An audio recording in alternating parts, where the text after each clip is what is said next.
Welcome to Auto Resolve. Today I will show you step by step how to fix automatic repair loop issue in Windows 10.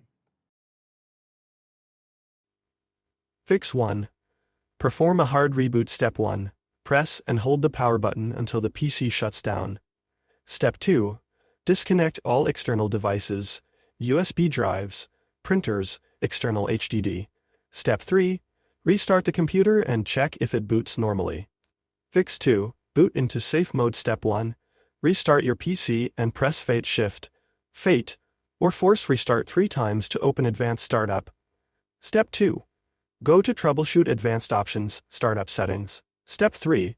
Select Safe Mode with Networking. Step 4.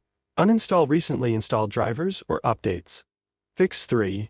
Run Startup Repair. Step 1. Boot into Advanced Startup Options. Step 2.